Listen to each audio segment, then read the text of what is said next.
So hello students, स्वागत है आप सबका आज के इस वीडियो में। तो पिछले लेक्चर में हमने क्वेश्चन नंबर 9 तक जो है सॉल्यूशन कर दिया था एक्सरसाइज 5.2 का।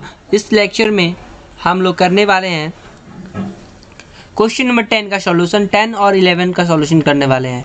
तो चलिए वीडियो को स्टार्ट करते हैं। यदि आपको जो है बनाने आता है तो अच्छी बात है, नहीं बनाने आ रहा है, जहाँ पे भी प्रॉब्लम हो रहा है वीडियो को पॉज करके वहाँ पे समझिए, और अगर नहीं समझ आता है तो हमें कमेंट कीजिए, मैं जो है अच्छी तरह से आपको जो है समझाने की कोशिश करूँगा। चलिए वीडियो को स्टार्ट करते हैं। तो सबसे पहला क्वेश्चन नंबर 10 दिया हुआ है, if the 17th term of an AP exceeds its 10 term by 7, यानी जो 17 टर्म है, ठीक है, और जो 10 टर्म है उसमें जो है 70 टर्म जो है 7 ज़्यादा है 10th टर्म से, 10th टर्म से 7 ज़्यादा है 17 टर्म। तो फाइंड द कॉमन डिफरेंस बताना है। तो हम सबसे पहले जानते हैं वी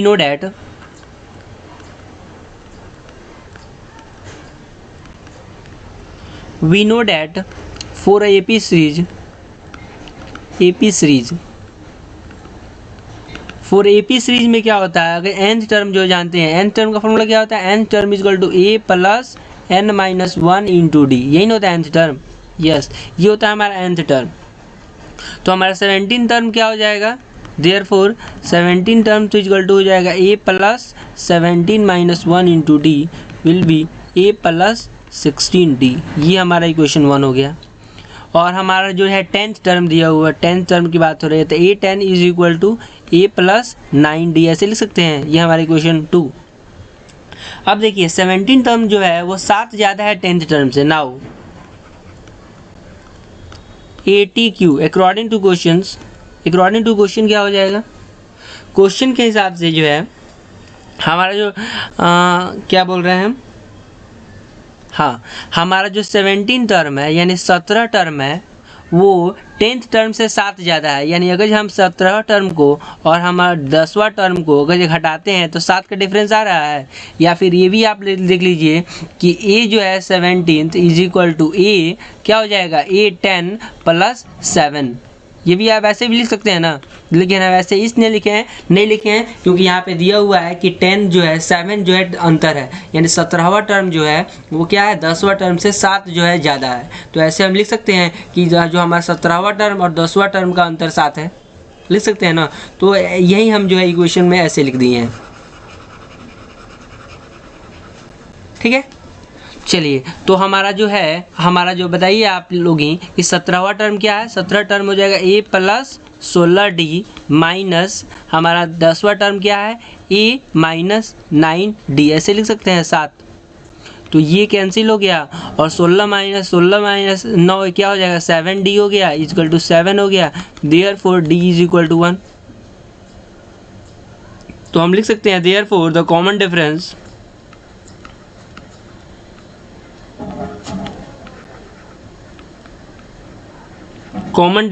इज 1। सॉल्यूशन आ गया। तो काफ़ी आसान सॉल्यूशन था ये। अब देखिए आप लोग जो है नेक्स्ट क्वेश्चन बनाने की कोशिश कीजिए, क्वेश्चन नंबर 11, ठीक है। ये जो है आप लोग बनाने की ट्राई कीजिए। तो क्वेश्चन नंबर जो है हमारा 11, उसको देख लेते हैं हम।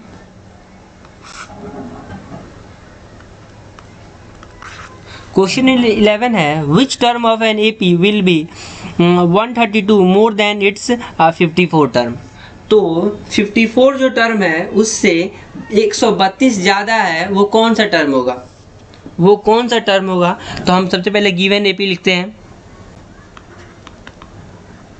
गिवन AP सीरीज इज क्या दिया हुआ, AP 3, 15, 27, 39, 3, 15, 27, 39, ये हमारा गिवन AP है। अब देखिए हमारा यहाँ से गिवन AP दे दिया है तो हम निकाल सकते हैं ए हमारा जो है 3 दिया हुआ है, और D क्या हो जाएगा, D हो जाएगा A2 minus A1 is equal to 80, जो हो जाएगा वो 15 माइनस 3 इज इक्वल टू 18, यानी हमारा A और D आ गया है। अब देखिए उसके बाद जो हमारा 54 टर्म जो है, ठीक है, 54 टर्म निकालना होगा, उसमें 132 जोड़ना होगा, वो हमारा nth टर्म होगा। यही जो है आप लोग को बनाना है। तो सबसे पहले हम फार्मूला लिख देते हैं, we know that we know that nth term is equal to a plus n minus 1 into d. ये हो गया। तो हमारा सबसे पहले जो है ये आप लोग याद रखिए। उसके बाद जो हमारा 54 टर्म देखते हैं, क्योंकि 54 टर्म में 132 जोड़ेंगे तो वो टर्म हमको निकालना है, वो कौन सा टर्म होगा। तो हमारा 54 टर्म क्या हो जाएगा, a 54 is equal to a plus 53d लिख सकते हैं, क्योंकि हमारा 54 टर्म क्या होता है, a 54 is equal to a plus 54 minus 1 into d होता है ना। तो 54 माइनस 1 क्या हो जाएगा, 53 लिख सकते हैं। तो ये जो हमारा 3 दिया हुआ है प्लस 53 इंटू 18 विल भी कितना हो जाएगा, इसको हम मल्टीप्लाई करेंगे तो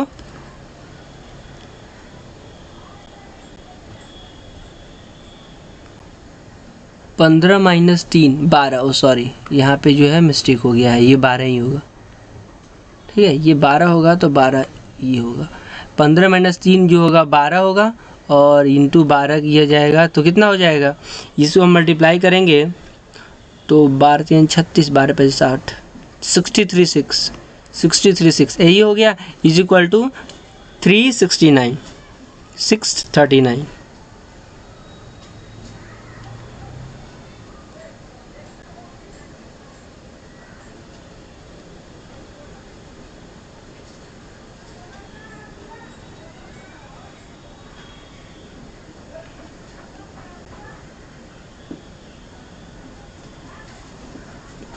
ये हो जाएगा 639। ओके, हमारा जो है 54 टर्म निकल गया।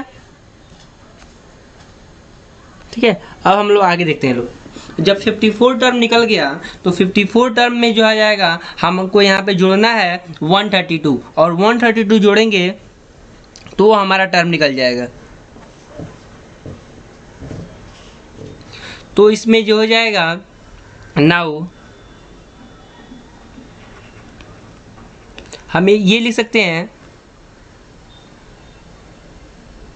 nth term is equal to nth term given दिया हुआ है। nth टर्म क्या हो जाएगा, nth टर्म हो जाएगा a54 प्लस 132। तो nth term is equal to a54 कितना जो है 639 प्लस कितना 132 विल बी 771।